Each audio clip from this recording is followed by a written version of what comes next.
Hey guys, ನಾವಿವತ್ತು ಹೋಗ್ತಾ ಇದೀವಿ ಡಿ ಬಾಸ್ ಅವರ ಡೆವಿಲ್ ಮೂವಿನ ನೋಡೋದಕ್ಕೆ. ಕೆಲಸದಲ್ಲಿ ಬಿಸಿ ಆಗಿದ್ರಿಂದ ನಾನು ಪಾರ್ಟಿಗೆ ಸ್ವಲ್ಪ ಲೇಟ್ ಆಗಿ ಜಾಯ್ನ್ ಆಗ್ತಾ ಇದ್ದೀನಿ. ಹೋಗೋ ಸ್ವಲ್ಪ ಲೇಟ್ ಆಯ್ತು, ಇನ್ನೇನ್ ಟೈಟಲ್ ಕಾರ್ಡ್ ತೋರಿಸ್ತಾ ಇದ್ರು. ಅಷ್ಟೊತ್ತಿಗೆ ನಾವು ಜಾಯ್ನ್ ಆದ್ವಿ. 1.5 ವರ್ಷ ಆದ್ಮೇಲೆ ನಮ್ ಬಾಸ್ ಅವರ ಹೆಸರನ್ನ ಸ್ಕ್ರೀನ್ ನೋಡ್ಬಿಟ್ಟು ತುಂಬಾನೇ ಖುಷಿ ಆಯ್ತು. ಡೆವಿಲ್ ಅಲ್ಲಿರೋ ಎಂಟ್ರಿ ಯೂಶುವಲ್ ಎಂಟ್ರಿಗಿಂತ ಡಿಫ್ರೆಂಟ್ ಆಗಿತ್ತು. ಅದನ್ನ ನೋಡಿ ನನಗಂತೂ ಶಾಕೇ ಆಗ್ಬಿಟ್ಟಿತ್ತು.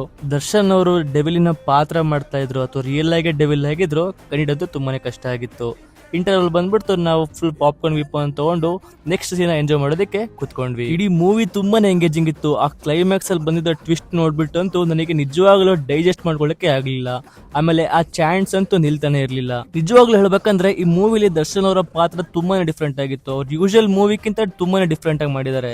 ನನ್ನ ರಿಯಾಕ್ಷನ್ ನೀವು ನೋಡ್ತಿರ್ಬೋದು. ಆ ಕ್ಲೈಮ್ಯಾಕ್ಸ್ ನೋಡ್ಬಿಟ್ಟು ಈ ತರನೇ ಆಗಿದೆ. Over all movie BGM character development ತುಂಬಾನೇ ಇಷ್ಟ ಆಯ್ತು. ಮೂವಿ ಮುಗಿದ್ಮೇಲೆ ಕೂಡ ತಲೆಯಿಂದ ಹೋಗ್ತಾನೆ ಇರ್ಲಿಲ್ಲ. ನಮ್ಮ ದರ್ಶನ್ ಅವರು ಬೇಸ್ ವಾಯ್ಸ್ ಅಲ್ಲಿ ಹೇಳಿರೋ ಡೈಲಾಗ್ಸ್ ಗಳನ್ನ ರಿಪೀಟ್ ಮಾಡ್ಕೊಂಡು ನಾವು ಗಾಡಿಯಲ್ಲಿ ಹೋಗ್ತಾ ಇದ್ವಿ.